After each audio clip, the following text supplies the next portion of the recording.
Un cours en miracles, version intégrale, 120, chapitre 14.10. Enseigner pour la vérité. 10. L'égalité des miracles. Quand aucune perception ne se dresse entre Dieu et ses créations, ou entre ses enfants et les leurs, la connaissance de la création doit continuer à jamais. Les reflets que tu acceptes dans le miroir de ton esprit dans le temps ne font que rapprocher ou éloigner l'éternité. Mais l'éternité même est au-delà de tout temps. Sors du temps et touche-la, avec l'aide de son reflet en toi.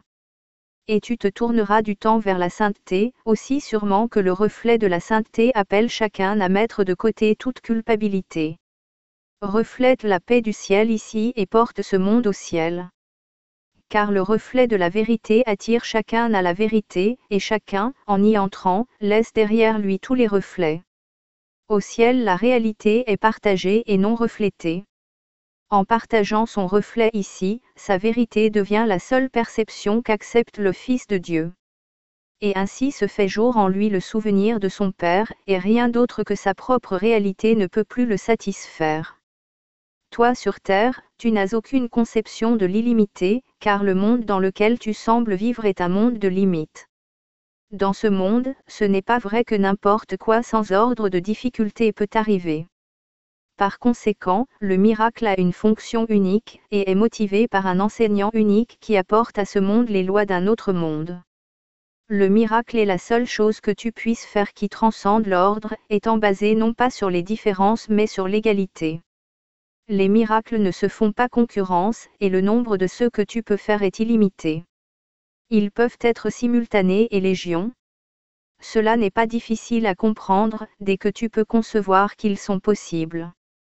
Ce qui est plus difficile à saisir, c'est l'absence d'un ordre de difficulté qui étiquette le miracle comme quelque chose qui doit venir d'ailleurs, et non d'ici.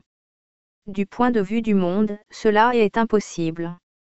Peut-être es-tu conscient de l'absence de concurrence entre tes pensées, qui, bien qu'elles puissent être en conflit, peuvent arriver ensemble et en grand nombre. De fait, tu y es peut-être tellement habitué que cela te cause peu de surprise.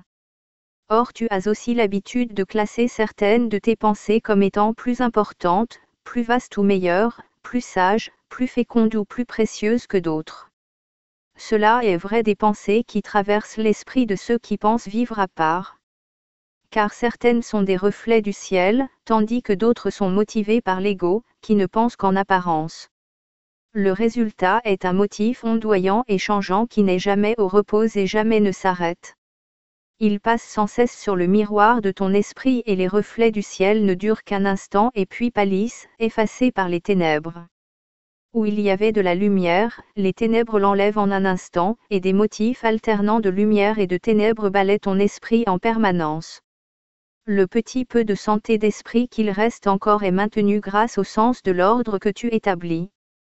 Or le fait même que tu puisses faire cela, et mettre un ordre quelconque dans le chaos, te montre que tu n'es pas un ego, et qu'il doit y avoir en toi plus qu'un ego. Car l'ego est chaos, et s'il était tout ce que tu es, aucun ordre ne serait possible. Or bien que l'ordre que tu imposes à ton esprit limite l'ego, il te limite aussi. Ordonner, c'est juger, et c'est arranger selon ce jugement. Par conséquent, ce n'est pas ta fonction mais celle du Saint-Esprit. Il te paraîtra difficile d'apprendre que tu n'as absolument aucune base sur laquelle ordonner tes pensées. Cette leçon, le Saint-Esprit l'enseigne en te donnant les brillants exemples des miracles pour te montrer que ta façon d'ordonner est mauvaise, mais qu'une meilleure voie t'est offerte. Le miracle offre exactement la même réponse à chaque appel à l'aide. Il ne juge pas l'appel. Il reconnaît simplement ce qu'il est et répond en conséquence. Il ne considère pas quel appel est le plus fort, ou le plus grand ou le plus important. Tu te demandes peut-être comment on peut te demander, à toi qui es encore lié au jugement, de faire ce qui ne requiert aucun jugement de ta part. La réponse est très simple. C'est la puissance de Dieu, et non la tienne, qui engendre les miracles. Le miracle lui-même ne fait que témoigner que tu as en toi la puissance de Dieu. C'est la raison pour laquelle le miracle donne une égale bénédiction à tous ceux qui y participent, et c'est aussi pourquoi tout le monde y participe. La puissance de Dieu est illimitée. Étant toujours maximale, elle offre tout à chaque appel de qui que ce soit. Il n'y a pas d'ordre de difficulté ici. Un appel à l'aide reçoit de l'aide. Le seul jugement que cela comporte est l'unique division que fait le Saint-Esprit en deux catégories, l'une d'amour et l'autre l'appel à l'amour. Tu ne peux pas faire cette division sans risque, car tu es dans une bien trop grande confusion soit pour reconnaître l'amour, soit pour croire que tout le reste n'est rien d'autre qu'un appel à l'amour. Tu es trop lié à la forme, et non au contenu. Ce que tu considères comme le contenu n'est pas du tout le contenu. Ce n'est que la forme, et rien d'autre.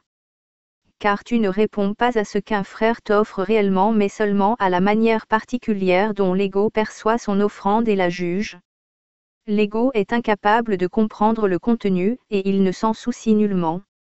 Pour l'ego, si la forme est acceptable, le contenu doit l'être. Autrement, il attaquera la forme.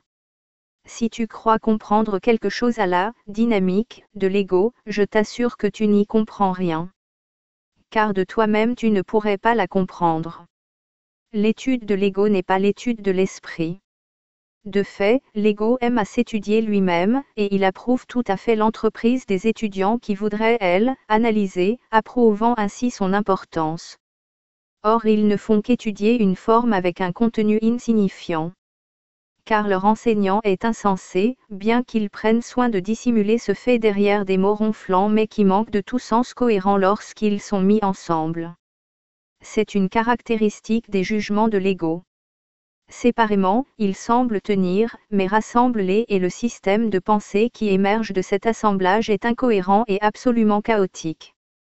Car la forme n'est pas suffisante pour la signification, et le manque sous-jacent de contenu rend un système cohérent impossible. Par conséquent, la séparation reste la condition choisie de l'ego. Car personne, seul, ne peut juger véritablement de l'ego. Or là où deux ou trois se joignent pour chercher la vérité, l'ego ne peut plus défendre son manque de contenu. Le fait de l'union leur dit qu'il n'est pas vrai. Il est impossible de se souvenir de Dieu en secret et seul. Car se souvenir de lui signifie que tu n'es pas seul, et que tu es désireux de t'en souvenir. N'aie aucune pensée pour toi-même, car aucune pensée tenue par toi n'est pour toi-même. Si tu veux te souvenir de ton Père, laisse le Saint-Esprit ordonner tes pensées et ne donne que la réponse par laquelle il te répond. Chacun recherche l'amour comme tu le fais, mais il ne connaît pas cela à moins de s'unir à toi dans cette quête. Si vous entreprenez la quête ensemble, vous emportez avec vous une lumière si puissante qu'une signification est donnée à ce que vous voyez. Le voyage solitaire échoue parce qu'il a exclu ce qu'il voulait trouver. Comme Dieu communique avec le Saint-Esprit en toi, ainsi le Saint-Esprit traduit ses communications par toi, afin que tu puisses les comprendre. Dieu n'a pas de communication secrète, car tout de lui est parfaitement ouvert et librement accessible à tous, étant pour tous. Rien ne vit en secret, et ce que tu voudrais cacher au Saint-Esprit n'est rien. Chaque interprétation que tu voudrais poser sur un frère est insensée. Laisse le Saint-Esprit te montrer ton frère et t'enseigner à la fois son amour et son appel à l'amour. Ni son esprit ni le tien ne contiennent davantage que ces deux ordres de pensée. Le miracle est la reconnaissance de ce que cela est vrai. Où il y a l'amour, ton frère doit te le donner à cause de ce qu'est l'amour. Mais où il y a un appel à l'amour, c'est toi qui dois le donner à cause de ce que tu es. J'ai dit plutôt que ce cours t'enseignerait comment te souvenir de ce que tu es en te rendant ton identité. Nous avons déjà appris que cette identité est partagée. Le miracle devient le moyen de la partager.